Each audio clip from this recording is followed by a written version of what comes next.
Buenas tardes, bienvenidos aquí a este Paraninfo de la Universidad de La Coruña, donde vamos a iniciar las jornadas sobre los encuentros pensando en la educación que organizamos conjuntamente el Ayuntamiento de La Coruña y la Universidad de La Coruña.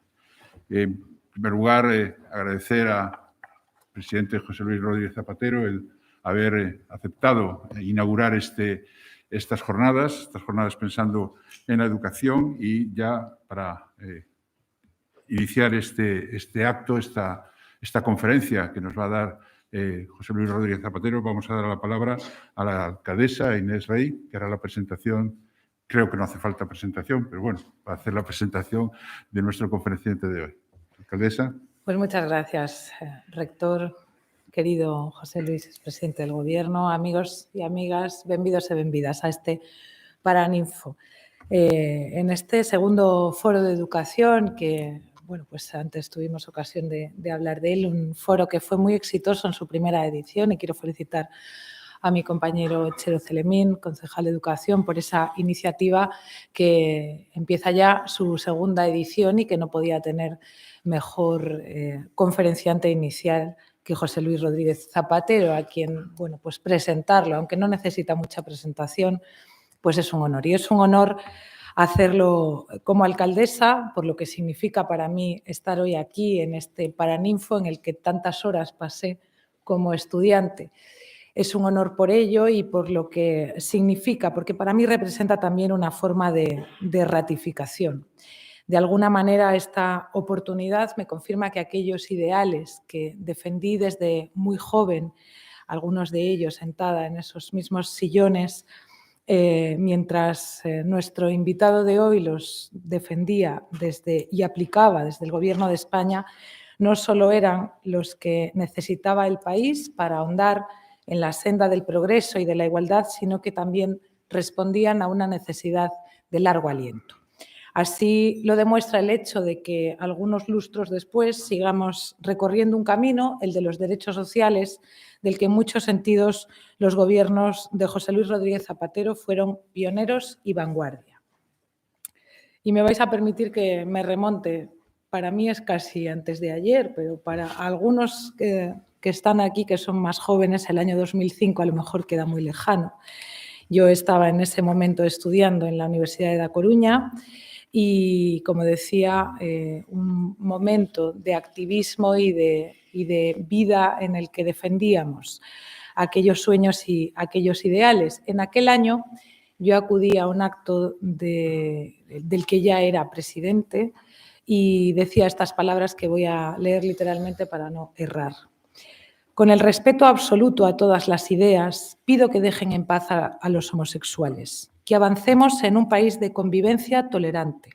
La mayoría de los españoles quieren vivir, dejar vivir y ayudar a vivir a los demás.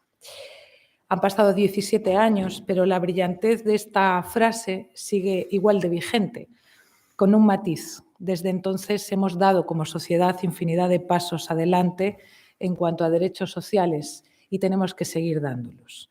Y hay que decirlo claramente. Hoy, y lo dije hace un rato, en A Coruña tenemos el placer de contar con el que ha sido el primer presidente feminista que ha tenido España.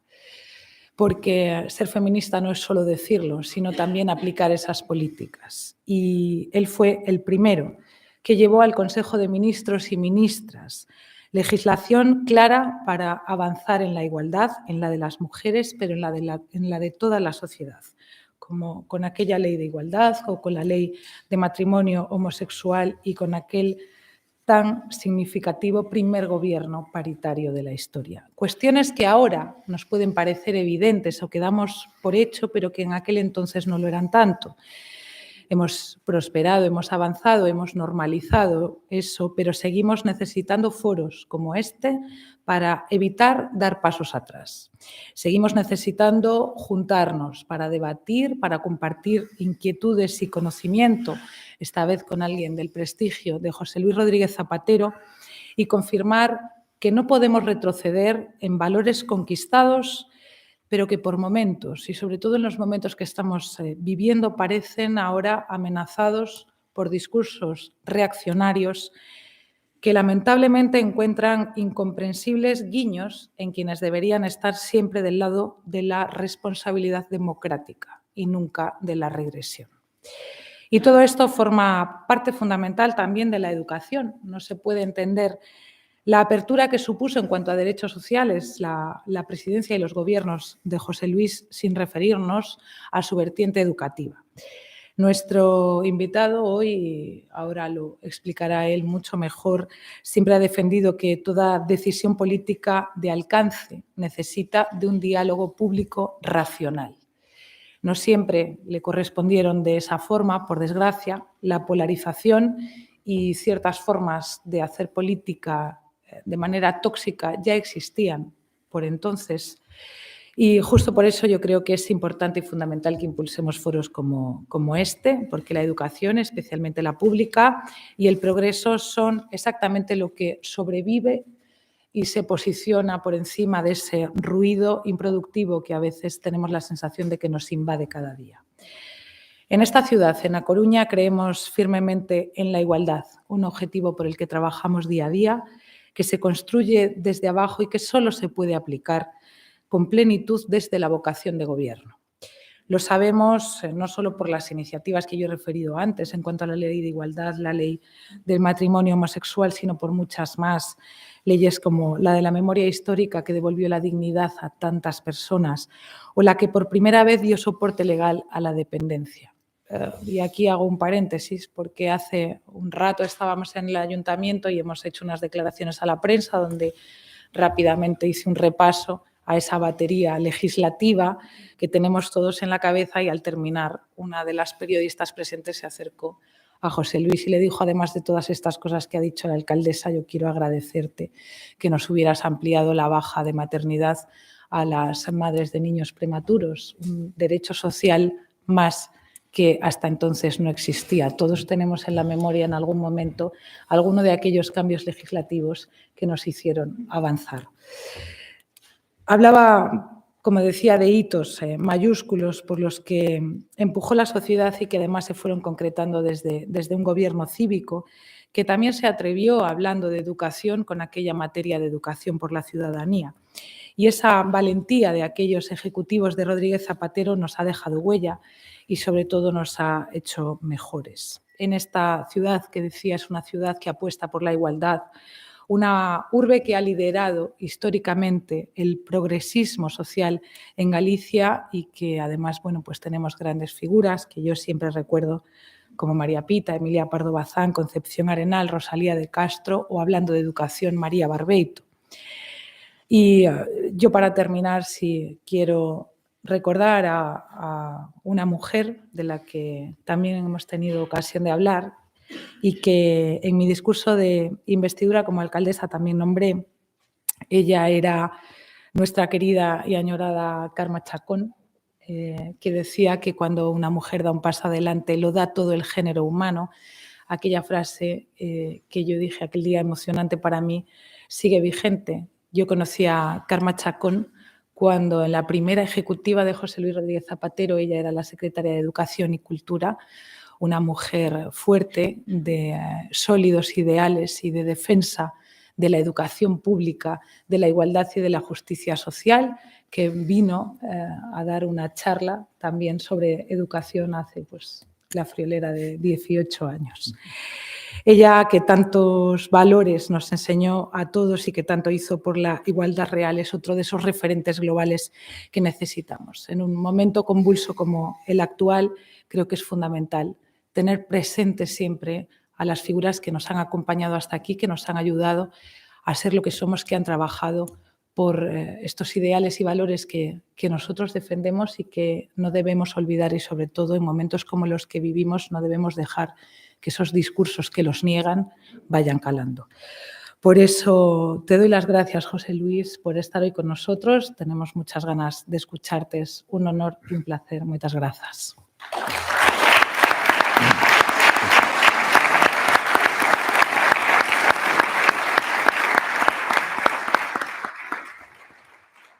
Muchísimas gracias, querido rector.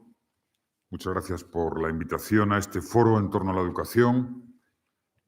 Me complace especialmente poder hacerlo en una universidad y me agrada sobremanera que sea en La Coruña, con la alcaldesa de La Coruña, que nos une un vínculo que explicaba en la rueda de prensa, ahora recordado.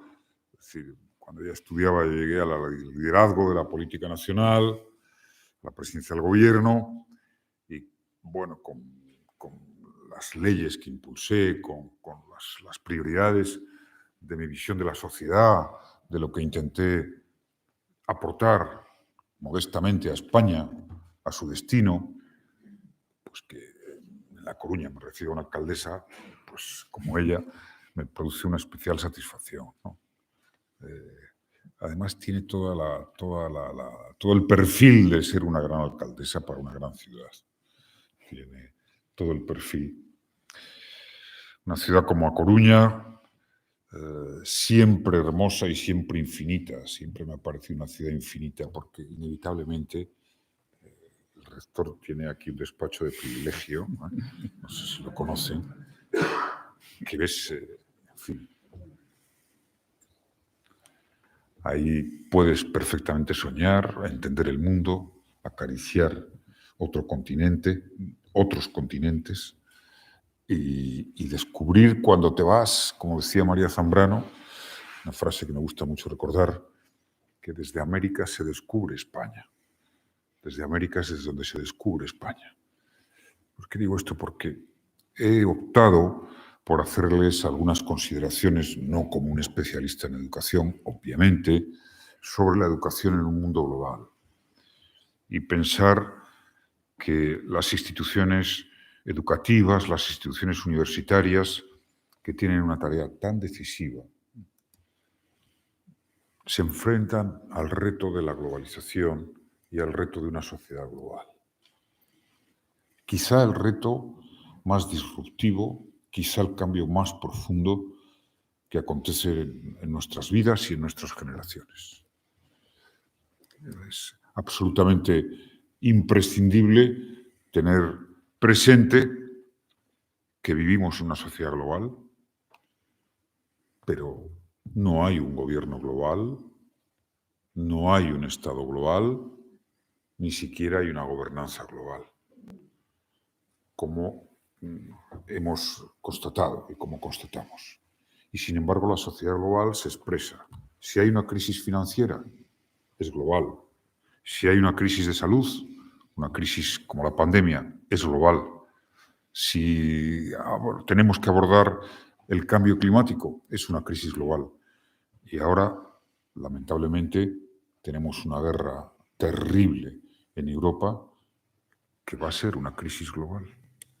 Va a ser, si perdura en el tiempo, si dura, va a ser una crisis económica, va a ser una crisis que cambie las relaciones de poder, va a ser una crisis global. Y es ahí donde la educación nos debe de aportar las respuestas. Decía que me agradaba especialmente estar en una universidad para hacer esta reflexión, porque las universidades son las instituciones públicas y no públicas en general, con más historia, con más años en las espaldas. Y hay que preguntarse por qué. hay que retener por qué las universidades perduran a lo largo de los siglos, con regímenes políticos, con cambios económicos de todo tipo.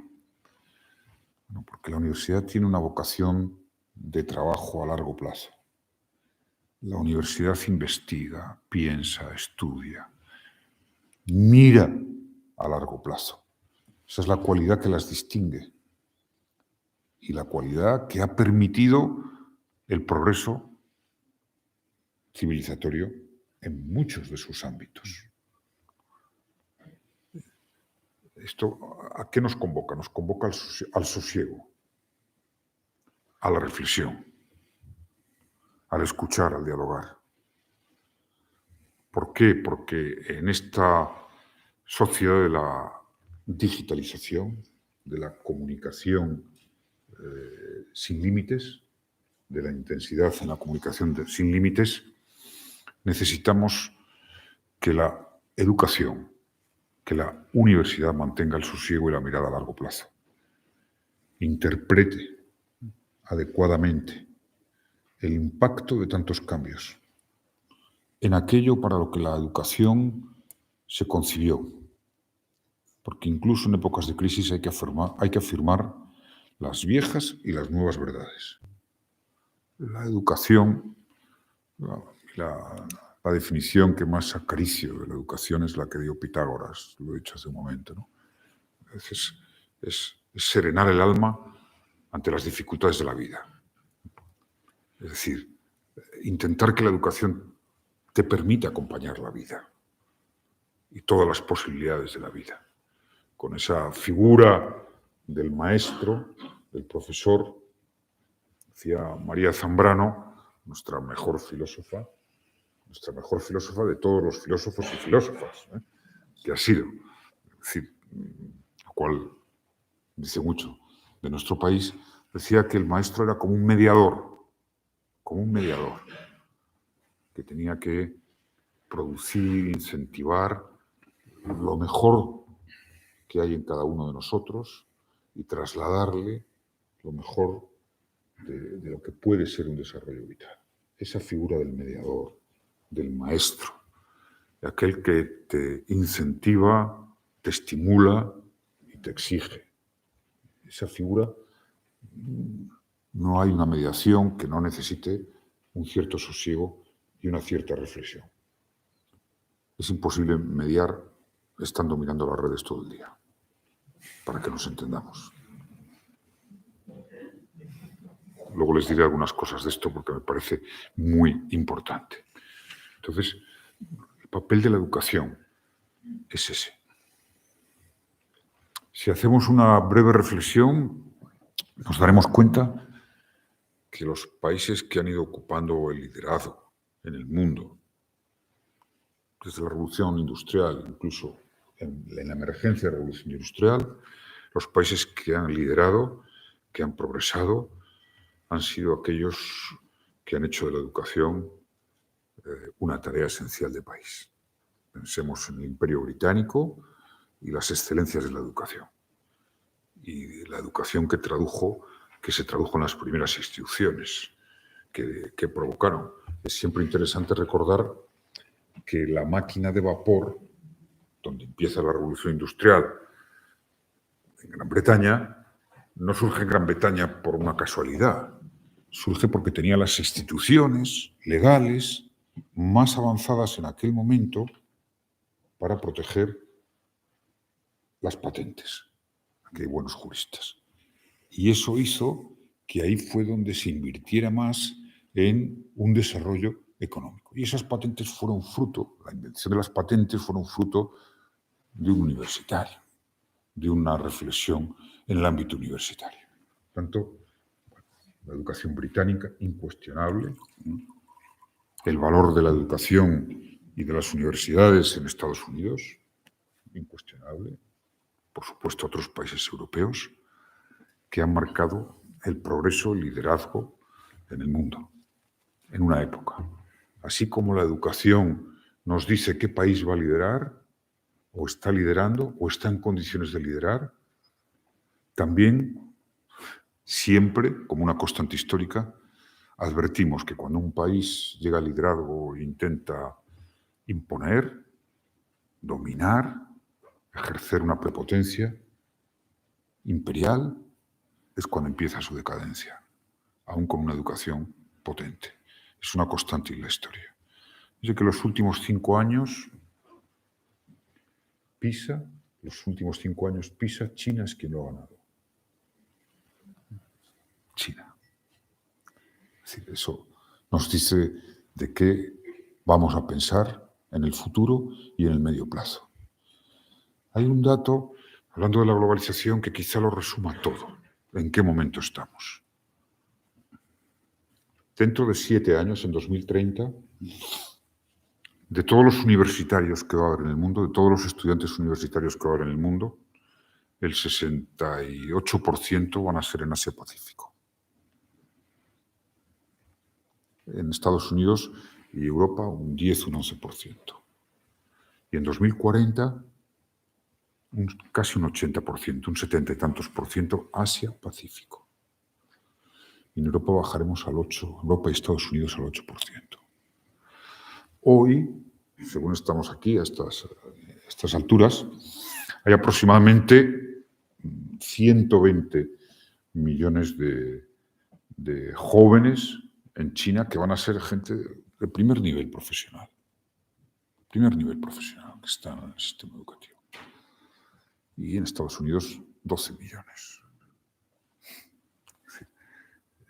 O sea, si uno hace una evaluación de cómo están los sistemas educativos en cada país, anticipa dónde se va a producir el centro de gravedad económico, político y social.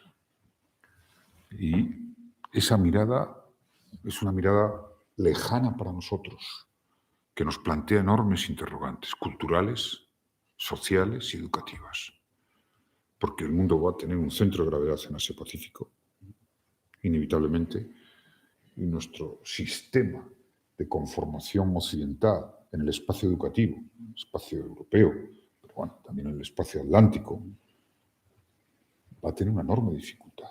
También una gran oportunidad, porque la movilidad internacional va a ser mucho mayor y las oportunidades van a ser mucho mayores. Es decir, en todas las ramas del conocimiento, estoy hablando de esa educación pensada para el progreso, para la economía, pero en todas las ramas del conocimiento esa mirada a el cambio del centro de gravedad me parece esencial y fundamental. Si tenemos por delante ese reto, debemos de asumir que la educación debe de incorporar esa mirada de manera obligada al mundo global. Es decir, si la globalización y la sociedad global se va a imponer, se ha impuesto ya de manera inevitable, a pesar de las tentaciones o las tendencias que van a haber por la guerra, por la pandemia, de recuperar soberanías, de reservas económicas, sanitarias, de abastecimiento, no va a frenar la globalización. Estos serán simplemente espasmos, porque, como ha demostrado la historia, el progreso tecnológico es imparable. Es imparable. Estamos ahora en un momento de aceleración de ese progreso tecnológico que ha dado lugar a la globalización. ¿La globalización es fruto de una ideología política? No. Es fruto de un pensamiento, a veces se oye, es el neoliberalismo. Otros dicen los globalistas, que están concibiendo el mundo. No. La globalización es fruto del desarrollo de Internet, de la capacidad de comunicación que se ha incrementado exponencialmente del transporte, de mercancías, de bienes, de todo tipo, de lo que significa la movilidad. Si en los años 60 había 50 millones de turistas al año, ahora estamos por más de 1.000 millones. Antes de la pandemia se recuperarán y se incrementarán. Es decir, no habrá manera de evitar ese proceso de globalización y, por tanto, creo que ahí es donde la universidad tiene un reto fundamental, un reto esencial. Pensando en España, ¿dónde estamos? Creo que tenemos un país que ha dado y que ha logrado un cambio extraordinario. Yo daba algún dato y los tengo que dar porque es bueno recordarlo. Reivindico mucho la memoria y el recuerdo. Hay quien pensará que es un síntoma de que ya vas cumpliendo años. Pero no, porque lo mejor que he leído en mi vida, el cuadro que más he admirado, la canción o la sinfonía que más me ha motivado, muchas de ellas se escribieron hace décadas y algunas siglos. Y por tanto, ahí el recuerdo y la memoria son decisivos para el entendimiento de la verdad. Un dato de esa posición de España en este mundo global que me parece muy importante, ¿no? Primero hagamos una de confianza en nosotros mismos. Pienso yo, he tenido el privilegio, por ser presidente del Gobierno de España, que no hay otro privilegio igual, después de la alcaldesa de A Coruña, claro. Es que A Coruña es, en fin, no hay más que ver ese ayuntamiento y las mujeres que están evocadas ahí, Rosalía, ¿no? En fin, bueno, conozco 93 países. 93 países conozco. Y enseguida, cuando vas unas cuantas veces, tomas el pulso. ¿En qué momento histórico está ese país? ¿Y saben cuál es para mí la referencia? Ver la confianza, la autoestima que en ese momento tienen los ciudadanos sobre su país. Sobre su país. Aún más en un momento de crisis, como el que vivimos, arrastrando la crisis, casi una crisis que parece que nos golpea desde 2008, la pandemia, ahora la guerra. Eso es la confianza, la autoestima en nosotros mismos. Tenemos argumentos para la autoestima como país. En educación siempre se discute. Y es bueno que se discuta sobre educación, como este foro promueve. Pero en el periodo democrático, en el desarrollo democrático, España ha duplicado el gasto público en educación. Es el país que más incrementó de toda Europa su gasto público en educación. Claro, quizás se nos ha olvidado que en el 77, al inicio de la democracia, nuestro país gastaba la mitad del gasto público en relación con el PIB, apenas un 2%. Se nos había olvidado, ¿verdad?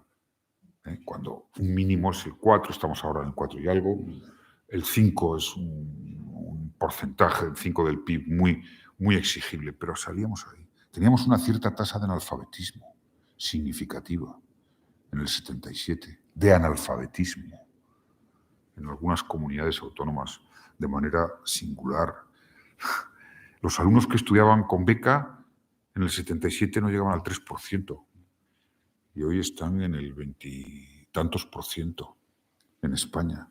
El abandono escolar estaba en el 70% en el año 77. Hoy está en el 17%. Hay que reducirlo. Es uno de los grandes elementos decisivos de cómo es la calidad de un sistema educativo, pero es una de las grandes batallas. Tiene mucho que ver con nuestro problema de la precariedad laboral, con nuestro problema de los déficits sociales. Ahí es donde siempre atrapa el abandono escolar, en el entorno social. Por eso, qué importante es intentar el combate contra la precariedad laboral. Pero de ciudadanos que al menos tienen una titulación secundaria, en nuestro país hemos pasado del 9 al 57%. Hay que incrementarlo, de acuerdo. Tenemos que llegar al 70%. Debe ser un porcentaje, es donde es el gap que nos queda con la media de los mejores países europeos, de los 7, 8 mejores. Nos queda un gap. Pero, por ejemplo, los niños de 2 años, en el año 77, los niños de 2 años solo había escolarizados un 6%, ahora estamos en un 60%. Hay que llegar, los grandes países del norte de Europa están un 70, un 75%. ¿Por qué? Si aquí hay docentes lo saben mejor que yo, obviamente. Ahí es donde se fragua el destino y el futuro del 90% del aprendizaje, del éxito educativo. En la edad de 0 a 3, de 3 a 6, que por cierto la tenemos completamente universalizada, afortunadamente. Pero en competencias básicas, es decir, comprensión lectora, matemáticas, lo que se llama competencias básicas, la OCDE ha dado un dato muy importante para esa autoestima que va en el bien del país, en el bien de los docentes y en el bien de nuestro sistema institucional educativo, que se ha consolidado relativamente en poco tiempo. Porque en competencias básicas, junto con Corea y con Finlandia, somos el país que más ha avanzado en los últimos 40 años. No digo que el país que estemos mejor, de los 3 mejores, no. El país que más ha progresado en competencias básicas con Corea y Finlandia, que como sabemos son 2 países estrellas.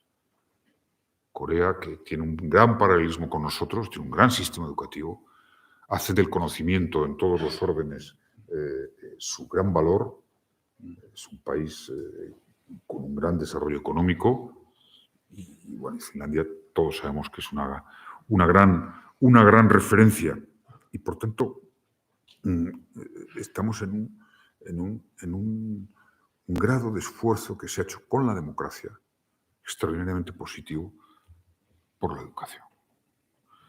De manera singular por la equidad en la educación. De manera singular por la igualdad de oportunidades. Este es uno de los países que mejor responde a la siguiente pregunta. ¿Cuánto condiciona la condición social para el éxito escolar? Es de los que menos condiciona la condición social para el éxito escolar. No estoy diciendo para la obtención de un buen puesto de trabajo, no, para el éxito escolar. Es decir, la equidad es la cualidad que más define el sistema educativo español, a lo que ha contribuido la universidad de una manera espectacular. Y que haya universidades prácticamente en todas las ciudades y todas las provincias ha sido un factor de equidad extraordinario. Y tenemos una universidad y un sistema educativo en general, en todos sus grados, desde la educación infantil, la educación obligatoria, la educación secundaria, en un buen ranking en algo tan importante como es la libertad de enseñanza, la libertad de cátedra. En el ranking de todos los países de la OCDE estamos en el 7º o 8º lugar. Esta es una condición fundamental. Si a mí me preguntaran cuál es, elija solo una palabra, 2, de las claves del progreso civilizatorio. Diría la libertad y el diálogo. La libertad, todo empezó con la libertad de pensamiento y todo continuó con la capacidad de diálogo. Ahí es donde se forja el conocimiento, la investigación, el progreso, el desarrollo. Por tanto, esto es nuestro balance. Este es nuestro balance. Estamos a unos pasos de estar con los mejores de Europa. Tenemos que hacer incidencia. Creo que el sistema educativo está bastante de acuerdo en abandono escolar, insistencia fundamental en lo que representa la carrera profesional de los docentes, la formación profesional de los docentes. No sé si ustedes tienen la misma sensación que yo, pero cuando hago mi repaso de mis profesores, tanto en la universidad como en aquel entonces bachillerato, yo soy del bachillerato, lo que me hace recordar con más atractivo cada disciplina que abordaba, cada materia, en la mitad del atractivo estaba el profesor o la profesora. Esa al menos es mi experiencia. Además, una experiencia, lo siento, luego voy a hacer un ataque directo a toda la sociedad de la información y al mundo online, ¿no? Pero tenía que ver con la percepción directa, con la comunicación, con el contacto visual, con el diálogo directo, de cerca. Y me preocupaba sobre todo para el sistema educativo, la pandemia, que pensáramos por un momento que la educación virtual podía venir a ser una alternativa sustitutiva. Me posiciono claramente en contra de esta posición. Creo que es complementaria. Y pensando precisamente en ese mundo global donde la experiencia nos va a obligar a ofrecer, a viajar, a intercambiar, me preocupa, rector, que parezca que existe un cierto consenso, por lo menos una tendencia mayoritaria, de decir, no, muchos de estos estudiantes universitarios lo van a hacer online. Esto, es decir, tenemos que pensar algún sistema internacional, quiero decir global, en el que esto no sea posible y que al menos haya un 50-50 de lo que puede ser la enseñanza presencial directa, facilitando el intercambio, los viajes, con la formación online o la formación virtual. Me preocupa extraordinariamente. Y decía, lo que más me preocupaba de es cómo salíamos. Quizá en este ciclo que tenéis sea el gran tema, la gran cuestión. ¿Cómo estamos saliendo el sistema educativo? ¿Cómo está saliendo el sistema educativo? Yo le preguntaba al rector y decía, debemos de recuperar el incentivo por la presencia física, por el contacto, volver mucho más al diálogo directo, porque sin duda alguna en la pandemia ha habido, se ha respondido al sistema educativo muy bien, ha habido un exceso de virtualización, un exceso de aproximación a ese método que, insisto, es complementario. Debe ser complementario. Sí, esto es para mí una cuestión fundamental. Y desde luego España, en esa perspectiva, como antes decíamos, de dónde estamos en el sistema educativo, tenemos un gran potencial donde la educación se está globalizando, como la sociedad. Insisto, no piensen que ni la guerra ni la pandemia va a frenar este hecho.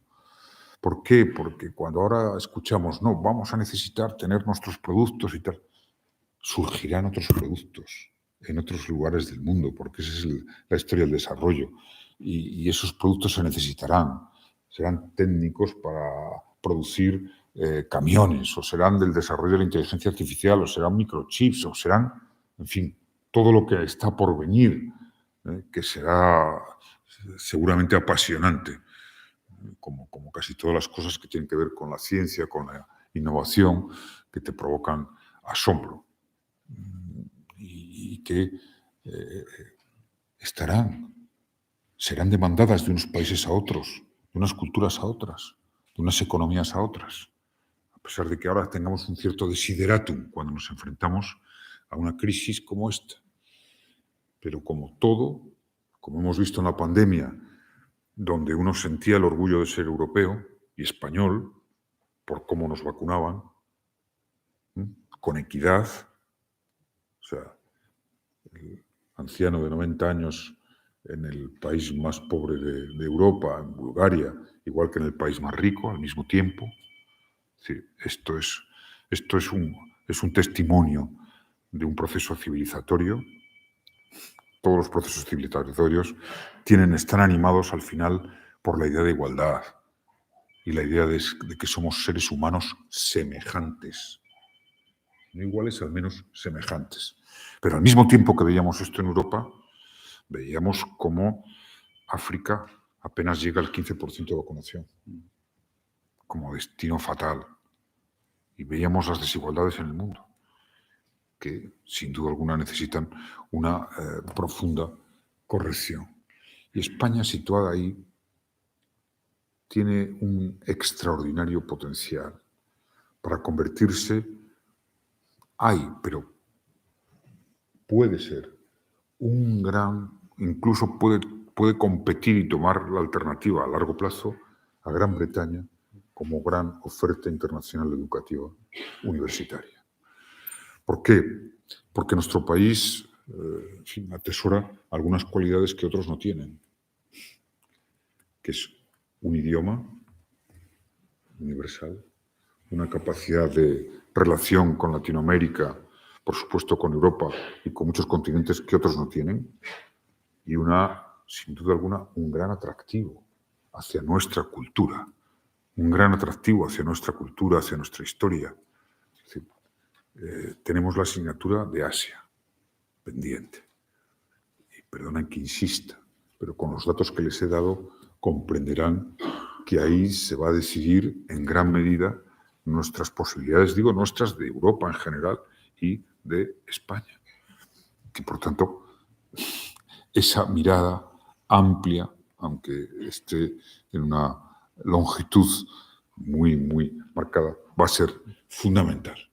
Desde ese punto de vista, debemos de afirmar algunos, yo creo que algunos valores esenciales.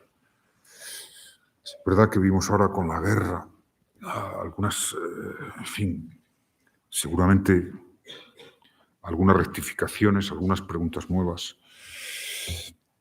Debemos de afirmar los valores de la libertad y de la igualdad. Debemos de afirmarlos, alcaldesa.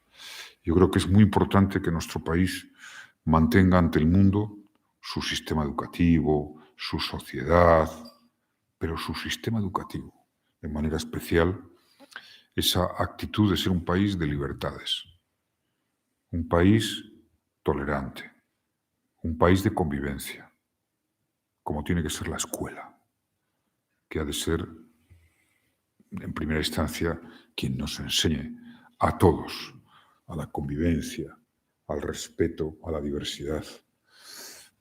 Insisto en el respeto a la diversidad. ¿Por qué?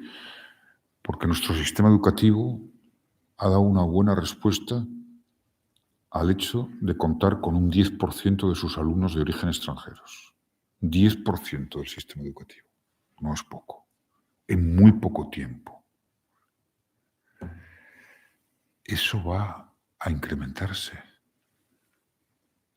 Todas las sociedades que han apostado por el futuro, que han tenido confianza en sí mismos, han sido sociedades abiertas a la inmigración. Es más, la inmigración es un factor decisivo.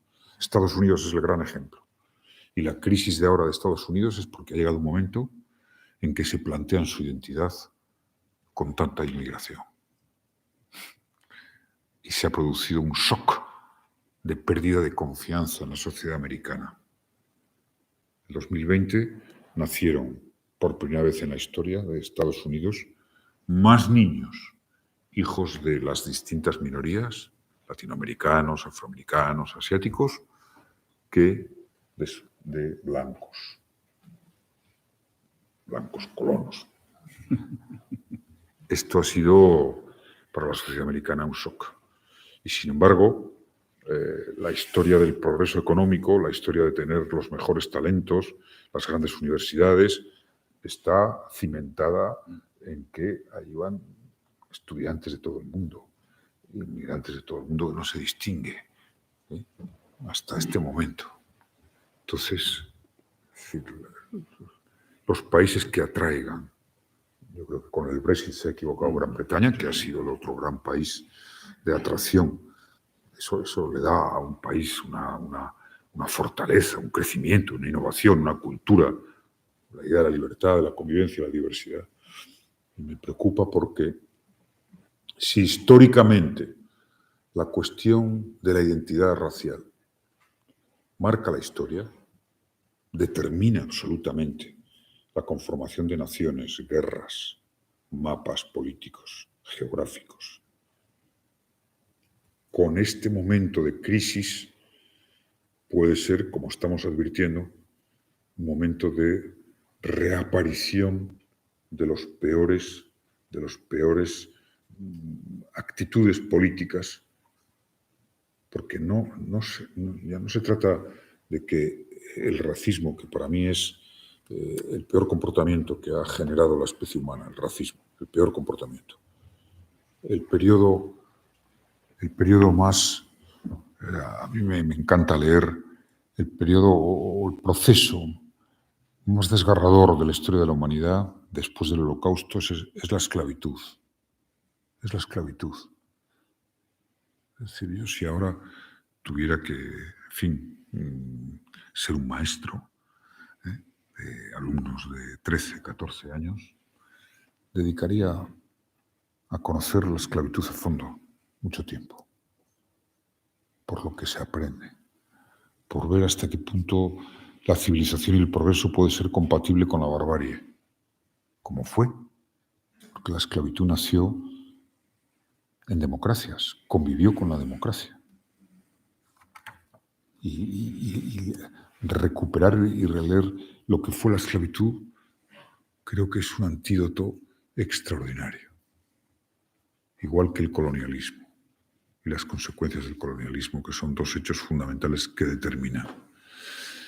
Si queremos ser un país de progreso, debemos tener una educación de calidad y abierta. El futuro se va a decidir ahí. Calidad y abierta quiere decir una educación que integre la diversidad, que sea una escuela para la convivencia. Y no hay una escuela para la convivencia si no se procura la integración de aquellos que pueden venir o estar con más dificultades por su origen y, por supuesto, que cultive los valores abiertos de convivencia, de tolerancia, de derechos humanos. Esa escuela es fundamental. Mi preocupación por la sociedad norteamericana, que algunos me han oído en este momento histórico, pasa cuando uno conoce que en un estado como Virginia, que es uno de los estados más ricos, profesionales, ejecutivos, hay una auténtica batalla civil en las escuelas porque hay muchos padres que se niegan a que sus hijos reciban la educación sobre la teoría evolucionista de Darwin. Esto es lo que está pasando en muchas de esas grandes zonas residenciales famosas de las ciudades, en torno a las ciudades de los Estados Unidos. Sí, hay una sociedad en crisis muy fuerte, una crisis muy fuerte. Y eso ha empezado en la escuela. Si ustedes fijan la gran división y la gran confrontación que hay en la sociedad americana, ha empezado en la escuela. Nosotros tenemos que intentar preservar a la escuela, preservar la escuela, preservar la educación, preservar la universidad. Hacer una universidad abierta a la movilidad internacional, atraer estudiantes universitarios.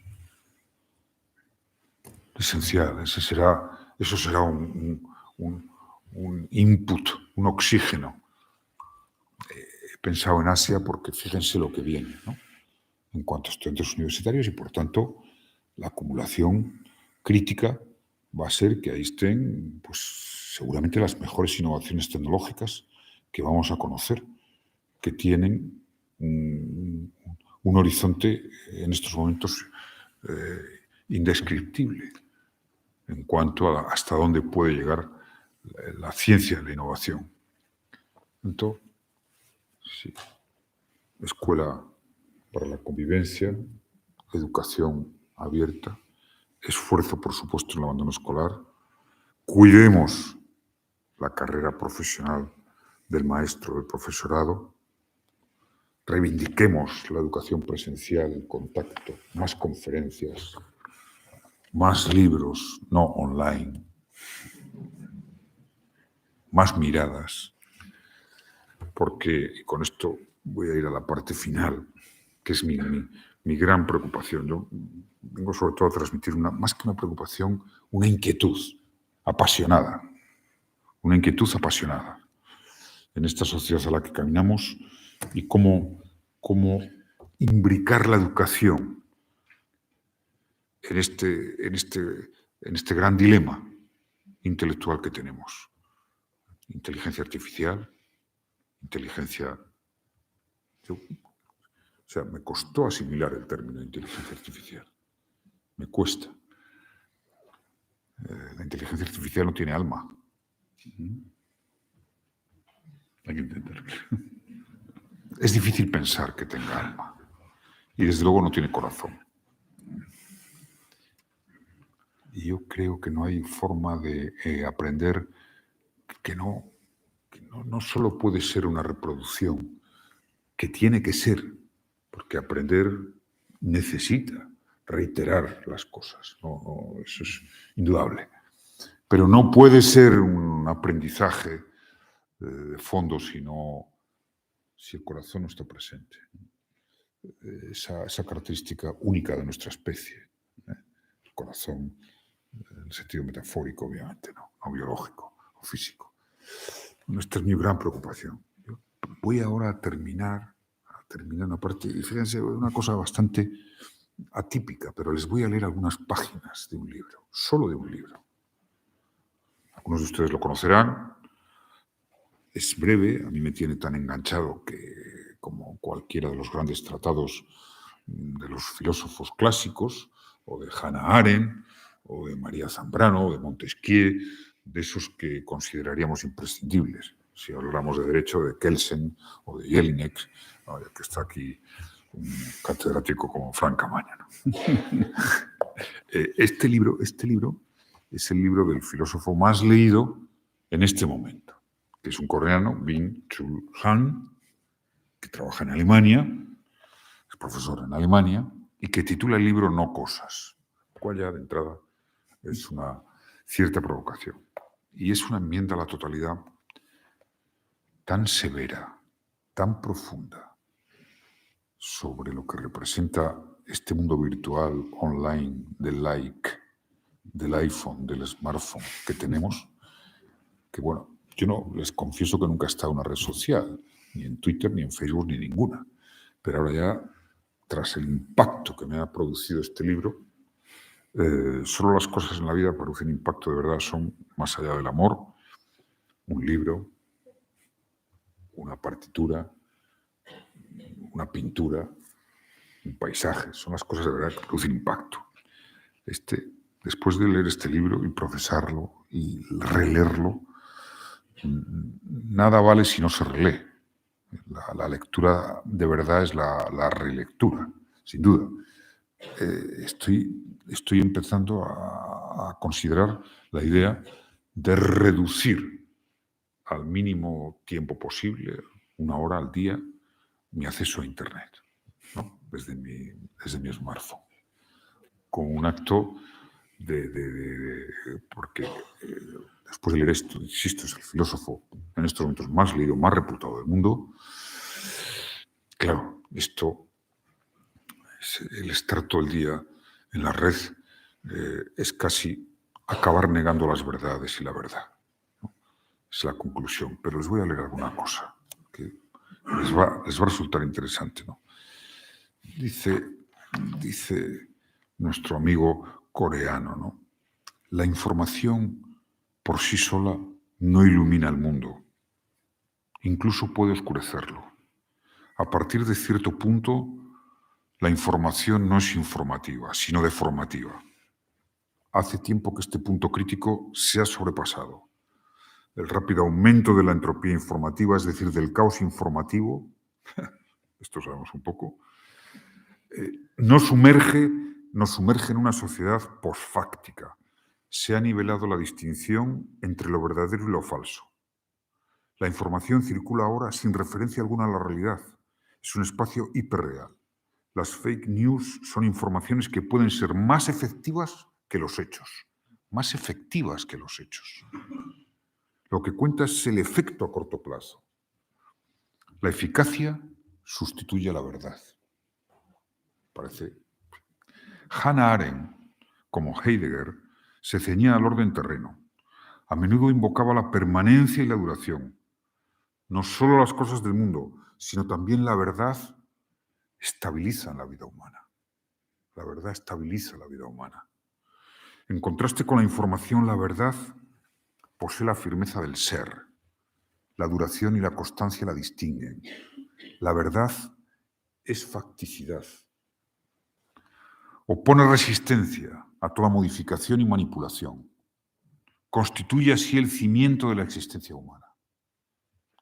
En términos conceptuales, podemos llamar verdad a lo que no logramos cambiar. En términos metafóricos, es el espacio en el que estamos y el cielo que se extiende entre nuestras cabezas. Significativamente, Arendt sitúa la verdad entre el suelo y el cielo. La verdad pertenece al orden terreno, da a la vida humana un sostén. El orden digital pone fin a la era de la verdad. La afirmación es terrible. Y da paso a la sociedad de la información postfactual. El régimen postfactual de la información se erige por encima de la verdad de los hechos. La información con su impronta postfactual es volátil. Donde no hay dada firme, se pierde todo sostén. Hoy las prácticas que requieren un tiempo considerable están en trance de desaparecer. También la verdad requiere mucho tiempo. ¿Qué verdad es? Donde una información ahuyenta a otra, no tenemos tiempo para la verdad. En nuestra cultura postfactual de la excitación, los afectos y las emociones dominan la comunicación. En contraste con la racionalidad, son muy variables en el tiempo. Desestabilizan la vida. ¿Y de qué manera algunos, añadiría yo? La confianza, las promesas y la responsabilidad también son prácticas que requieren tiempo. Se extienden desde el presente al futuro. Todo lo que estabiliza la vida humana requiere tiempo. La fidelidad, el compromiso y las obligaciones son prácticas asimismo que requieren mucho tiempo. La desintegración de las arquitecturas temporales estabilizadoras, entre las que también se cuentan los rituales, hacen que la vida sea inestable. Para estabilizar la vida es necesaria otra política del tiempo. Hoy corremos detrás de la información sin alcanzar un saber. Esta es la gran cuestión. Rector, tomamos nota de todo sin obtener un conocimiento. Viajamos a todas partes sin adquirir una experiencia. Nos comunicamos continuamente sin participar en una comunidad.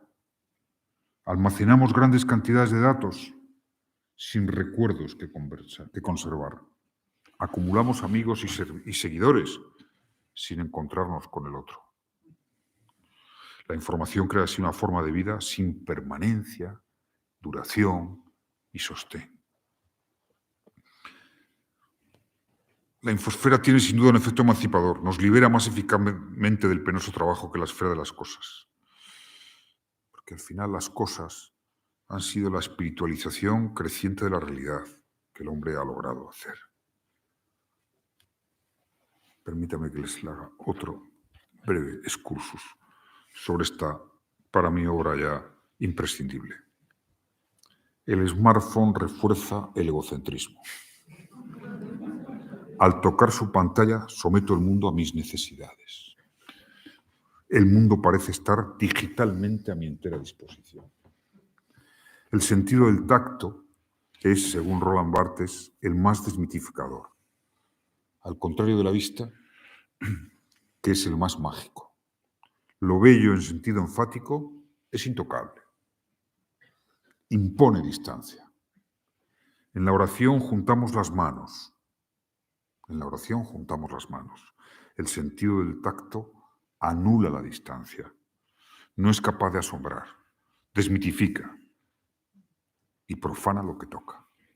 La pantalla táctil compensa la negatividad del otro, de lo no disponible. Generaliza la compulsión áptica. Compulsión, esa es la palabra adecuada. En la era del smartphone, hasta el sonido de la vista se somete a la compulsión áptica y pierde su lado mágico. Extravía el asombro. La visión que anula la distancia y consume se adhiere al sentido del tacto y profana el mundo. Todo lo que toca adquiere forma de mercancía. En Tinder degrada al otro a objeto sexual. Privado de su otredad, el otro también se torna objeto consumible. Preferimos escribir mensajes de texto en lugar de llamar, porque al escribir estamos menos expuestos al otro, al trato directo al otro. Así desaparece el otro como voz. Y qué verdad. tiene el filósofo. La comunicación a través del smartphone es una comunicación descorporeizada y sin visión del otro. Sin embargo, la comunidad tiene una dimensión física. Ya por falta de corporeidad, la comunicación digital debilita la comunidad. La vista solidifica la comunidad. La digitalización hace desaparecer al otro como mirada, y la ausencia de la mirada es también responsable de la pérdida de empatía de la era digital. Yo les añadiré, yo que he tenido que formar parte de muchos procesos de negociación, de diálogo, de mediación, de esa mediación como maestro, que diría Hannah Arendt, no hay manera de hacer una mediación si no es mirando a los ojos a alguien. No hay manera de lograr la paz sin hablar directamente a alguien, porque es la forma de que se sienta concernido por el otro, de que lo sienta. Es imposible hacer la paz online.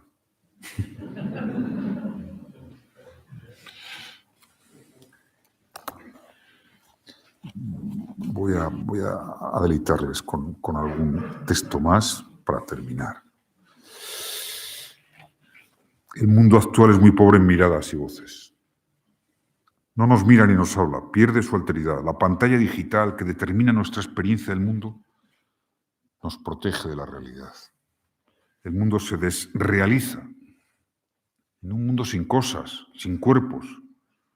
Al ego así fortalecido, nada otro lo toca. Se refleja en la espalda de las cosas.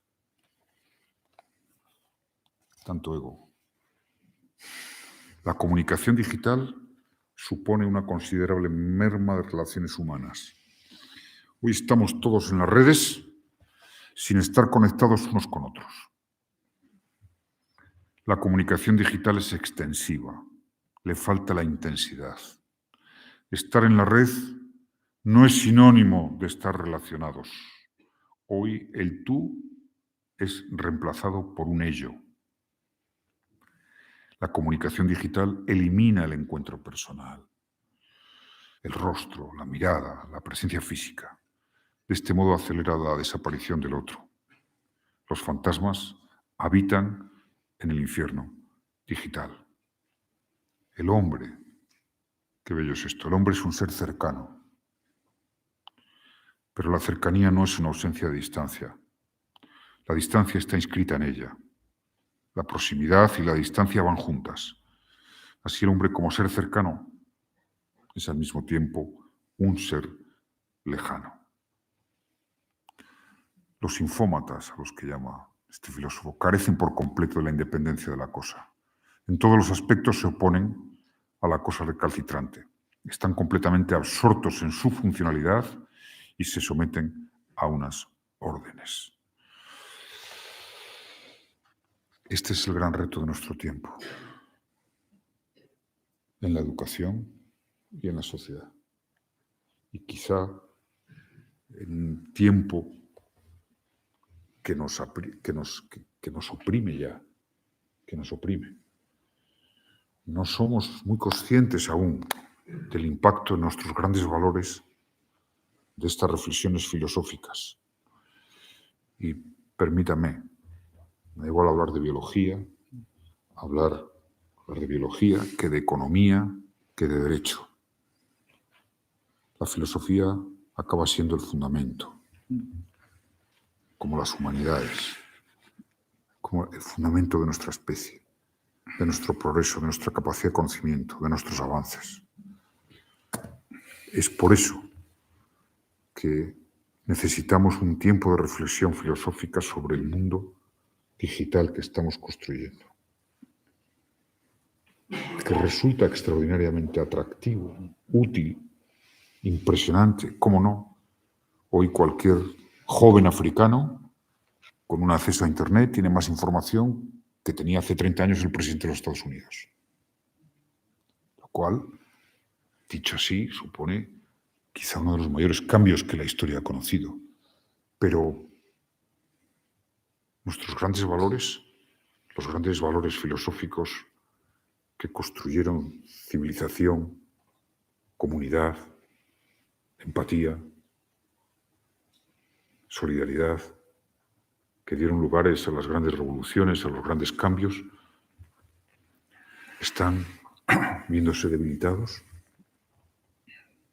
Ya esas verdades inequívocas, decisivas, determinantes, también pueden estar en cuestión,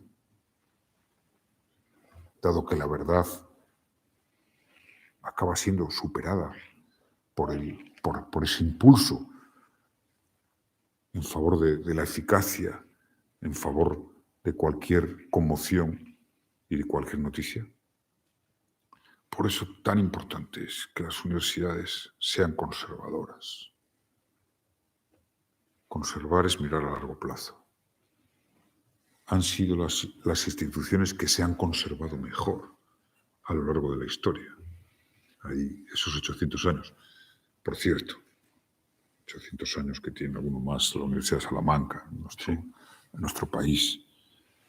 Sin embargo, es verdad que las mujeres solo accedieron hace 100 y pico años, ¿no? Que es el dato ya definitivo para quien no asuma, en fin, estas cosas de la desigualdad, de la discriminación. Es un dato definitivo, absolutamente, y cómo se ha incorporado. Bueno, tenemos que hacer que las universidades nos ayuden, nos amparen, nos abracen, nos abran ante esta gran cuestión de nuestro futuro. No, ya no se lo he leído, pero Chul Han sostiene que la inteligencia artificial nunca superará a la inteligencia natural, porque la inteligencia natural parte del idiotismo. Y es imposible que la inteligencia artificial sea idiota. O sea, el afán de conocer, ¿no? De lo nuevo. En fin, merece la pena. Yo lo único que estoy deseando es conocer a este filósofo, obviamente, ¿no? Ya se lo pueden ustedes imaginar. Pero necesitamos esas universidades, ya no tanto para que por supuesto, pero que incorporen y al sistema educativo, que incorporen como decisivo en estos momentos de la globalización, que es tecnología, marcada sobre todo por la revolución tecnológica, que incorporen el saber filosófico, el saber sereno, el saber que ha traspasado los siglos, el saber que ha traspasado sistemas políticos, guerras, historia, está ahí. Y ese saber necesita un renacer al tiempo de la revolución digital. Lo esperamos de vosotros. Y además, seguramente debe ser un saber que incorpore la biología, que incorpore, por supuesto, los grandes conocimientos biomédicos, que incorpore multidisciplinarmente una gran reflexión, pero que la última puerta donde llamemos y se abra sea la filosofía. Si esa puerta no la traspasamos y no entramos de lleno en la habitación, en el hábitat de la filosofía, seguramente tendremos pocos instrumentos para que la verdad desaparezca. Es que puede desaparecer la verdad con una exponencial propulsión de realidades virtuales, de cuestionamiento de los hechos fácticos con la potencia de la tecnología y de la inteligencia artificial.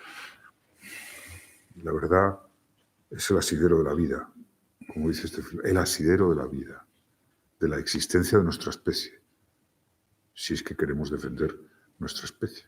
Pero bueno, eso ya sería otro gran debate. Muchas gracias.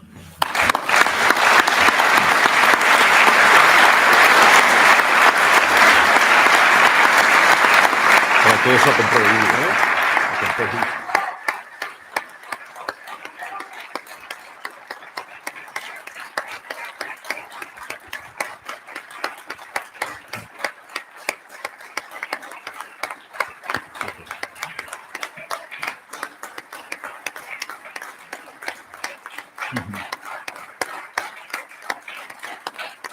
Gracias.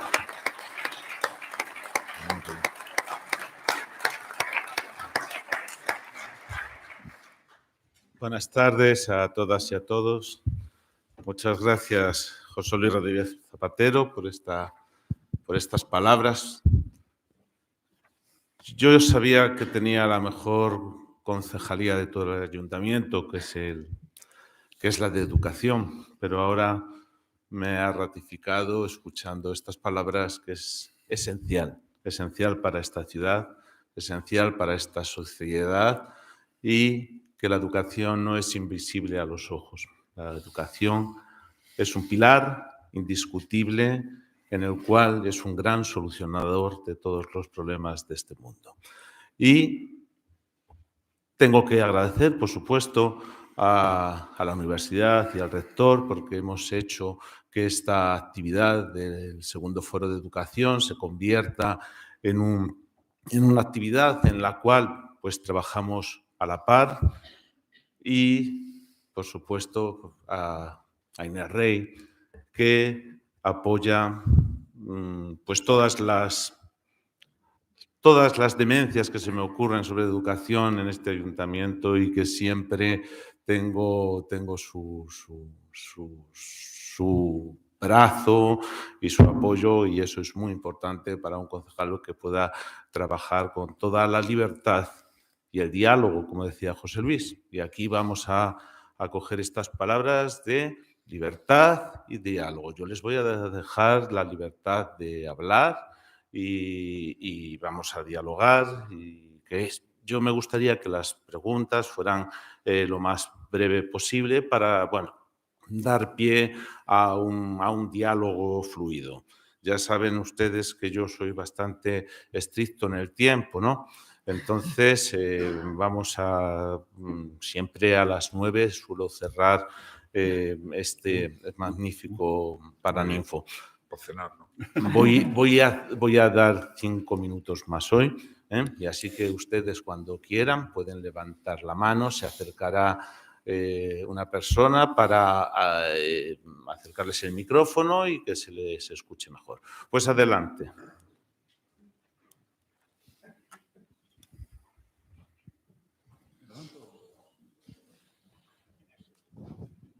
Buenas tardes, señor Zapatero. Mi nombre es Baba Mohamed, soy saharaui y estudiante de segundo grado de Derecho. Bueno, ya sé que usted ya sabe cuál es la noticia que salió el viernes sobre la declaración del Gobierno que apoya el plan de autonomía presentado por Marruecos sobre el Sáhara Occidental. Bueno, lo primero es que a mí la verdad que me ha sorprendido y me ha desagradado bastante como al pueblo saharaui y al pueblo español que nos ha apoyado en todos estos años. Lo primero, el presidente señor Sánchez en su carta al rey de Marruecos declaró que ese plan era lo más justo. Yo quisiera hacerle a usted una pregunta y es que ¿cuál es el criterio o la balanza que utiliza el Partido Socialista para decir que es lo justo? Ya que en ese plan de autonomía no se ha tenido en cuenta la opinión del pueblo saharaui, ni tampoco se ha tenido en cuenta las continuas violaciones de los derechos humanos en la zona ocupada.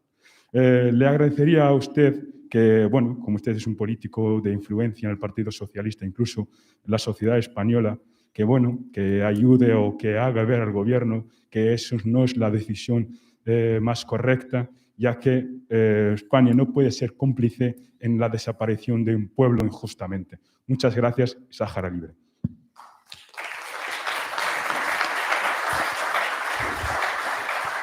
Muchas gracias por tus palabras y sobre todo por el tono que tal como te has expresado.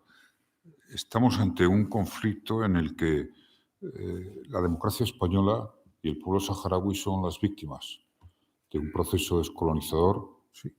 Digo las víctimas en el sentido de que nosotros hemos sufrido una herencia de lo que pasó en el Sáhara Occidental durante el franquismo, primero, anteriormente, como colonia. He citado aquí el colonialismo como uno de los peores hechos de la historia, de eso que llamamos Occidente, el progreso y la civilización. Y luego, pues, lógicamente, el pueblo saharaui. Es decir, este conflicto lleva 50 años o más. Yo le voy a decir mi experiencia. Yo creo que, como todos los ciudadanos españoles, tenemos solidaridad con el pueblo saharaui. Deseamos que salga de esta situación. Pensamos en las generaciones que se han perdido, pensamos en las generaciones que no tienen futuro, en la situación que se vive. Y hay que explorar todas las posibilidades. Eso es lo que dice la inteligencia política de la historia, sin tener que aceptarlas de entrada. Explorar todas las posibilidades. Todos los productos políticos mejores de la historia han sido frutos de acuerdos, donde todo el mundo ha tenido que ceder.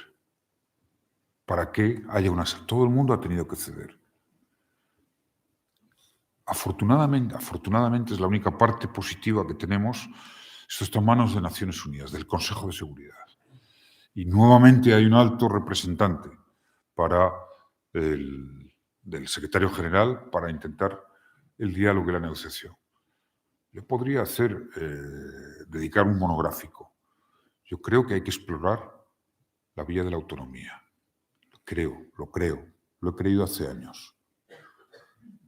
Me siento con tanta legitimidad y con tanta solidaridad como el pueblo saharaui, como el que no cree en eso. Pero necesitamos dialogarlo, sosegadamente y serenamente. Siempre, si consideramos que unos traicionan, que otros son los puros y que algunos están sometidos a no sé qué, nunca se soluciona un conflicto. Yo he tenido conflictos muy serios, políticos, históricos, de enfrentamientos, con violencia, para darte una esperanza de futuro en tu pueblo y en el Sáhara. España, hasta hace 10 años, tuvo 2 siglos ininterrumpidos de violencia política. Hasta que ETA anunció el fin de la violencia hace algo más de 10 años. 2 siglos. Insurrecciones, golpes de Estado, revueltas anarquistas, guerra civil, franquismo, guerras carlistas. 2 siglos de violencia política. Y un momento en que ahora ha terminado con el fin de ETA. Aún así la democracia vivió con un terrorismo violento. Es decir, ¿y cuándo se produce una luz, un cambio, un futuro, una esperanza? Cuando se reconocen unos a otros. Cuando nadie piensa que el otro debe ser excluido, que no tiene ninguna razón. Más allá de la historia, fíjate, más allá de la historia. Porque, como decía Ortega y Gasset, la vida es una acción que se ejecuta siempre hacia el futuro. Si pensamos en ti, tu generación, yo os invito a que dialoguéis. Os invito a que escuchéis. No a que cambiéis de opinión. Porque uno solo cambia de opinión cuando se convence por sí mismo. Yo nunca acepté una imposición, nunca. Pero sí estuve siempre abierto a otras propuestas que no fueran las mías. A compartirlas y a buscar un encuentro. Un encuentro. Todos los conflictos tienen que acabar, si acaban alguna vez, con un acuerdo. Y fíjate, aunque hoy a lo mejor no pienses así, que te respeto profundamente, solo faltaría, ¿no? Pero bueno, este debate que yo siempre busco el lado positivo, ¿no? Este debate que tenemos como consecuencia de la oposición, que no ha cambiado, aunque se diga que ha cambiado, porque yo la expresé en el 2008 en los mismos términos prácticamente, puede ser que contribuya a este problema, que a veces es un conflicto, tú lo sabes, que desaparece y nadie se acuerda, ¿eh? Nadie se acuerda muchas veces del pueblo saharaui. Cuando hay lío político o tal, pues parece que, en fin, todo el mundo abraza esa causa. Pero esto puede ser lugar. Ahora, hagamos un debate sereno. Hagamos un debate sereno. Veamos las condiciones, las posibilidades de una vía, de otra, hasta dónde puede llegar una autonomía. Nosotros hemos resuelto muchos temas históricos con esto que ahora se denosta, que es la autonomía. Muchos temas. Aquí hay un grandísimo especialista en esto. Además, creo que cuando presentó Marruecos en 2007, estuviste en algún debate sobre esto. Y esa es una propuesta. Puede haber otras, pero no demonicemos ninguna propuesta. Porque si Como yo no demonizo la propuesta que haga el Frente Polisario. No la demonizo, la respeto. Está encima de la mesa. Sabemos cuál es. La pregunta es si es viable o no. Pero bueno, yo, si queréis, un día vengo solo a hablar de esto, ¿no? Muy bien, ¿alguna cuestión más? Sí. Hola, primero agradecer a nuestra alcaldesa y a nuestro rector haberle traído aquí a esta charla tan amena. Quería agradecerle personalmente haber sido pionero en la inclusión de las personas en situación de discapacidad. Y sobre todo eso, darle las gracias por haber legislado o por haber sido pionero en las personas con necesidades educativas en el sistema educativo español. Solamente, eso no es una pregunta, es un agradecimiento. Y fíjese que la pregunta me merece un comentario. Es otro de los indicadores en los que más ha avanzado España, de los que nos tenemos que sentir orgullosos. A mí, ¿sabe cuál es el país que más me gusta? El país que exporta derechos humanos. Y nosotros en democracia hemos exportado muchos derechos al mundo. Entre otros, un tejido social, no digo político institucional todavía, de apoyo a las personas con discapacidad, que conozco muy bien porque estoy en 2 patronatos de mujeres con discapacidad, que en gran medida lo ha promocionado la ONCE, que no lo hay en ningún sitio del mundo. El tejido social, las organizaciones, las fundaciones que hay en favor de personas con discapacidad. Y puedo decir que la integración de las personas con discapacidad en el sistema educativo es otro de los umbrales que dan la idea de un país moderno, avanzado y progresista. Y nos queda un terreno importante por la integración, donde los docentes tienen que jugar un papel también decisivo. Pero nada hay más orgulloso que pueda hacer un país ver, como yo comparto con personas con discapacidad, incluso intelectual, tareas administrativas en un patronato, en una gestión, porque la capacidad que hay de promover el estímulo es impresionante. Entonces, claro, por supuesto, las universidades son un buen ejemplo.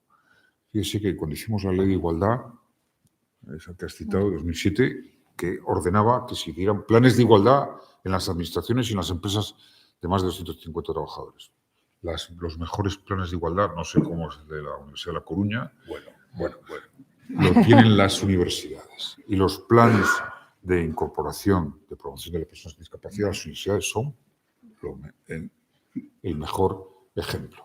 Por tanto, claro, eso es lo que en fin, yo creo un país que confía en sí mismo es un país, insisto, que ama su educación y su sistema educativo y exporta derechos humanos. O sea, que seamos el mejor país en donación de órganos. Eso, que seamos un país, por eso, en fin, soy optimista, que se haya vacunado prácticamente el 90%, incluido algunos de esos que gritaban tanto, se han vacunado. Bueno, yo creo que nos produce optimismo sobre la salud social del país. En un momento, además, muy duro. Ahora, esto que acabo de... En fin, un poco provocador, pero es un filósofo. Este es el gran reto que tenemos. Porque detrás de esto están muchas de las crisis políticas. Hay quien sostiene que la guerra, esta guerra asquerosa que vivimos, y las crisis que vengan por delante estarán condicionadas. Yo me preguntaba, cuando venía pensando en la conferencia, me preguntaba, ¿cómo es posible que vivimos en un mundo en el que te mandan unas imágenes, ¿no?, por WhatsApp? A lo mejor es de un ataque militar o de una acción violenta, bélica, y ya, oye, lo reenvías y a los 10 minutos te dicen, no, era fake. Entonces te quedas completamente... A todos nos ha pasado, ¿no? Se lo has enviado a otra persona y dices, y le envía una gran mentira. No, esto es tremendo. Esto solo se cura, ¿sabe?, como leyendo. Yo la única recomendación que hago siempre, Cuando me preguntan, me voy a esas cosas de los expresidentes de liderazgos y tal, digo, ¿qué recomienda? Leer. Leer y leer y releer, saber que hay que leer y releer. Y el sosiego que da. Pero leer así, ¿eh? O sea, hasta abrazarlo y saberlo de memoria. Yo discrepo, yo creo que memorizar es bueno. Yo sé que la mayoría de los métodos pedagógicos no son partidarios de la memorización. Yo creo en la memorización, en la reiteración. Es como el amor. Borges decía, la diferencia entre la amistad y el amor es que la amistad puede prescindir de la frecuentación. El amor no. Y por tanto, aquello que amas no puedes, tienes que frecuentarlo. Y eso es reiterar y eso es ejercitar la memoria. Una cuestión más. ¿Se escucha? Sí, sí. Vale. Hola, gracias por tu charla, también gracias a la alcaldesa, al rector por esta conferencia. Y yo quería preguntarte respecto a nuestro sistema educativo y viendo el recorrido histórico de nuestra legislación, las leyes que hemos tenido hasta el momento, quería preguntarte si de cara al futuro, ¿cómo ves el futuro de optimista? Por lo que decías antes, que se hiciera una especie de pacto, de un gran pacto educativo para, por lo menos, independientemente del gobierno que haya, que se sienten unas bases para, pues eso, cuestiones que luego al final para la docencia son bastante conflictivas, como puede ser, no sé, las necesidades educativas que mencionaban antes, cómo se podrían solventar y demás. Muchas gracias. Por supuesto que un país, cuando es capaz de tener grandes consensos, eso ayuda. Fíjense que las instituciones, en mi experiencia, diría, ¿qué es lo que sostiene un país estable, un país con fuerza? Las grandes instituciones. Y yo siempre repasaba, es decir, de mi experiencia, ¿cuáles son las grandes instituciones de España? Son la Real Academia de la Historia, 300 años, ¿no? Una tarea para España impresionante, con todas las academias del mundo, en defensa de nuestro gran valor, que es el idioma, los idiomas, las lenguas, porque también se han incorporado todas, la Real Academia de la Lengua, incuestionable. Consenso político, no hay ninguna disputa sobre la Real Academia, afortunadamente. Pasan los directores, nada. El Museo del Prado. Eso sí que es una institución, ¿no? Ha llevado siglos, oiga, la segunda o la primera mejor pinacoteca del mundo. Ahí viene todo, o sea, casi toda la gente que viene a España, que tiene un poco de sensibilidad, quiere ir al Prado. ¿Cómo no van a querer ir si atesoramos 4 de los 10 mejores pintores de la historia? Premios Nobel, Ramón y Cajal, que vale por casi todos, ¿me equivoco? Sí. Ramón y Cajal. Yo siempre cito una frase de Ramón y Cajal que me parece decisiva. Decía Ramón y Cajal, la vida es vida cerebral. Es así. Museo del Prado, una institución impresionante, consenso político. Nunca habrán visto una refriega política en torno al Museo del Prado. El Consejo de Estado, otra gran institución de producción del derecho, de serenar las leyes, de encauzar las leyes. Pues nunca ha habido disputa en torno al Consejo de Estado. Sí, estas son instituciones indudables que ayudan, que fortalecen a España, y algunas, hay muchas más, por supuesto, pero yo 3 que las resalto. Claro que tendríamos que tener un consenso institucional. Mi opinión, lo digo así de claro, es que las diferencias sobre nuestro sistema educativo son bastante menores, ¿eh? O sea, bastante, a veces se exageran más de lo que realmente son. Por eso, quizá, en el fondo, no ha habido nunca un pacto, porque al final el sistema está concebido. Lo concibió la transición democrática, universalización de la educación. Un sistema donde convive la universidad pública y la privada, pero se sabe que un país que no tiene una universidad, una educación pública fuerte y potente, No, autonomía, cuestión central.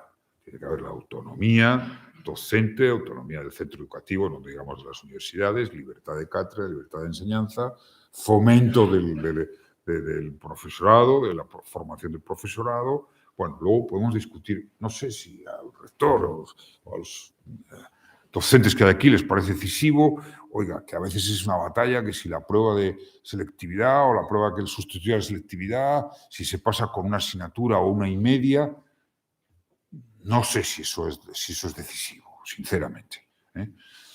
Creo que lo decisivo son los pilares que tenemos y en eso al final, es verdad que cambian las leyes, porque oiga, es que un gobierno tiene que hacer un programa electoral. Y hacer un programa electoral tiene que hacer un programa en educación, pues no hay ministro que no quiera hacer una ley, o ministra, ¿no?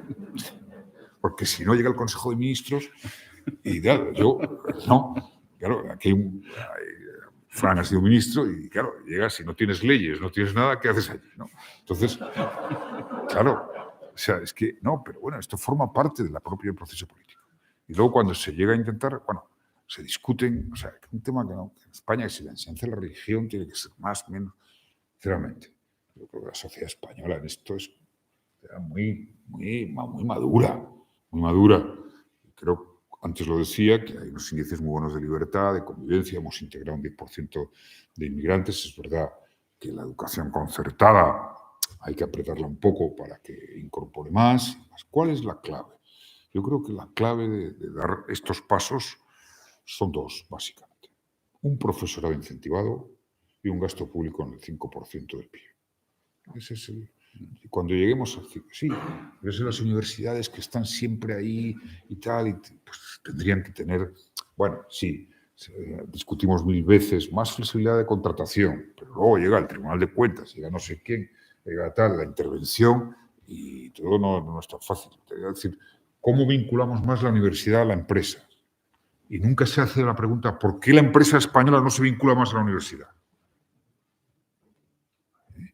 Porque, coño, una de las cosas, yo soy muy crítico de la sociedad norteamericana, muy crítico, pero una de las cosas que admiro de la sociedad norteamericana es ver que vas a la Universidad de Harvard, a la biblioteca de la Universidad de Harvard, que es espectacular, coño, y cuando entras allí hay una estatua de un tío ahí, que no sé cómo se llama, ¿no? Que es un millonario, multimillonario, que hizo una donación para la biblioteca de, no sé, para toda la vida, vamos, que con eso viven, ¿no? Y el tío solo puso una condición, que todos los días le pusieran un ramo de flores en la estatua, un par de ramos de flores. Oiga, yo quisiéramos tener... Sí, ¿no? Vamos, no quiero hablar de un súper rico gallego, pero vamos. Alguna vez he insinuado, oiga, ¿cuál sería el mejor testamento de los súper ricos? A las universidades. La extinción que más ha durado. El que hemos prolongado la vida, el que hemos prolongado la posibilidad de ser felices, todo viene de un laboratorio o de una construcción de lo que es la Constitución y los derechos fundamentales. Todo viene de ahí. Todo viene de ahí. Entonces, hagamos esa apuesta. Ahora yo estoy con este momento pues un poco preocupado de que la educación, las políticas sociales, con la salida de la crisis, con la guerra, pues vuelvan a sufrir otro momento. Y sin embargo, si dedicamos tiempo, si paramos y pensamos cuál es la mejor política de prevención de la guerra, de la paz, la educación, la justicia social, el fin de la pobreza. Eso es así. Es así, sí. Es así siempre, ha sido así siempre y lo será. Y por tanto, en fin, pactos sí, pero no sería, siempre estamos con esto, ¿no? Con la crítica, no sería yo tan incómodo con nuestra sociedad en general, en el sentido de que hay ciertos consensos. Y luego además se ve en las universidades, cambian los rectores, unos son más progresistas, otros más conservadores, cambia el gobierno, pero yo creo que hay un sistema, ¿no? Hay un cierto sistema institucional que se ha construido en muy poco tiempo. Por ejemplo, pensando en las universidades, oiga, la CRUE, pues la CRUE funciona. No sé si ahora está en un momento o no. Sí, creo que sí. Sí. Bueno, bien. Pero en mi etapa la CRUE funcionaba, había diálogo y había. O sea que gasto público, atención al profesorado, integración de la diversidad, estos son los elementos. Y claro, no volver a intentar otro pacto, porque nos decepcionamos cuando no se consigue. Entonces, dejémoslo ahí. Procuremos que no haya más leyes, que ya hay bastante legislación educativa, ¿o no? Ahora estamos... Bueno, ahora hay otras nuevas, sí, además, ¿no? Claro, obviamente. Bueno, voy a venir a explicar que le doy idea. Pero créanme, las cosas de verdad que cambian de una ley a otra no son decisivas. Para algunos temas son, en fin, ideológicamente importantes, pero no decisivas para lo que es el proyecto educativo del país. Muy bien. Yo ya he sido demasiado laxo en el tiempo. Les agradezco la asistencia y ahora paso la palabra a Inés Rey, la alcaldesa. Al rector, pues perdón, pues es que sea el rector quien cierre esto. Claro, sí, brevemente. Porque, bueno, venir a estos foros de Pensando la Universidad, la educación, al final el rector cuando viene aquí se acaba llevando una serie de deberes para casa impresionantes, ¿no? Bueno, también tengo que decir, porque el anterior foro lo clausuró María Teresa Fernández de la Vega y también en otras cuestiones también me dejó una lista de funciones para hacer, pero por suerte en aquel momento muchas de ellas ya las teníamos hechas y por lo tanto creo que sí. Bueno, yo creo que la conferencia a mí me ha permitido escuchar en voz alta lo que nosotros como equipo de gobierno llevábamos mucho tiempo ya pensando y realmente planteándonos cómo podíamos hacer frente a este reto con esta transformación digital que es imparable. Y por lo tanto lo que tenemos que hacer es simplemente buscar la forma en que esta transformación digital sea humanística, sea realmente respete a las personas como tal. La inteligencia artificial no tiene corazón, pero esperemos que sea ética, por lo menos, y que por lo tanto garantice los derechos de los ciudadanos en general. Y estoy absolutamente de acuerdo con la, digamos, la reflexión sobre la docencia presencial frente a docencia online. Yo creo que eso es un debate que tenemos que descartar. La docencia dentro de la universidad, como es la Universidad de La Coruña, es una docencia presencial. Y además yo creo que estos 2 años de pandemia lo que nos han demostrado precisamente es que las limitaciones y las carencias de una formación donde prime fundamentalmente la transformación, la utilización de metodologías online. Sobre todo por una cuestión que yo creo que es importante. Una universidad pública como es la Universidad de La Coruña no solamente tiene que formar profesionales, sino tiene que formar ciudadanos. Tenemos una función fundamental de formar en principios y en valores como es la igualdad, la solidaridad, la cooperación. Y lo que hemos detectado es que la utilización masiva de metodologías online lo que genera es un incremento enorme de la desigualdad. Por lo tanto, nosotros que somos una universidad pública que debemos de luchar precisamente por la igualdad de oportunidades, no podemos ir a unos modelos que primen fundamentalmente metodologías que favorezcan la desigualdad entre nuestros alumnos. Y por lo tanto, yo creo que, como decía José Luis Rodríguez Zapatero, las metodologías online deben ser complementarias. Y ahora es cuando viene el gran reto. ¿Cómo logramos que la utilización, todos tenemos una pantalla, todos trabajamos con una pantalla delante, todos tocamos un smartphone prácticamente todos los días y el gran reto que tenemos ahora las universidades que queremos ser innovadoras, porque decía que las universidades son conservadoras, no, son duraderas en el tiempo, pero los que somos de un gobierno progresista lo que queremos es que la universidad cambie, mejore, avance y para eso tenemos que ser capaces de conseguir que estas nuevas metodologías que vienen aquí a quedarse sean capaces de ser utilizadas de forma que garanticen la esencia de la universidad, que es luchar por unos ciudadanos justos, por una sociedad muchísimo mejor, mucho más igualitaria en el futuro. Y ese es nuestro gran reto. Y reflexiones como las de hoy creo que son una aportación indudable a que podamos seguir trabajando y mejorando. Por lo tanto, muchas gracias por esas reflexiones, por ayudarnos a escuchar en voz alta lo que muchas veces pensamos interiormente. Yo ya he cogido una serie de notas aquí y seguiremos trabajando para eso, para mejorar la educación, porque creemos que mejorando la educación mejoramos nuestra sociedad y nuestra sociedad del futuro. Muchas gracias.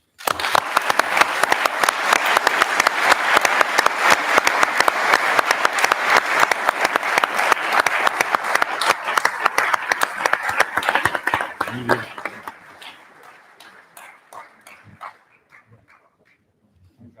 Porque en el tema de la diversidad también nosotros tenemos un programa Bueno, es que que se llama Espacio Compartido, claro, en donde traemos no solamente a los alumnos con diversidad funcional universitaria, sino gente que no puede bueno. optar a la universidad. Entonces, fundamentalmente, yo soy presidente del Congreso de Sordociegos y estoy en el Patronato de Mujeres con Discapacidad. sí, nosotros sí lo hacemos con la Fundación Mejor. Estoy tan de acuerdo con lo de la presencialidad y las miras y el Ah, sí. desvirtualizarnos. Yo nunca he llegado a un acuerdo con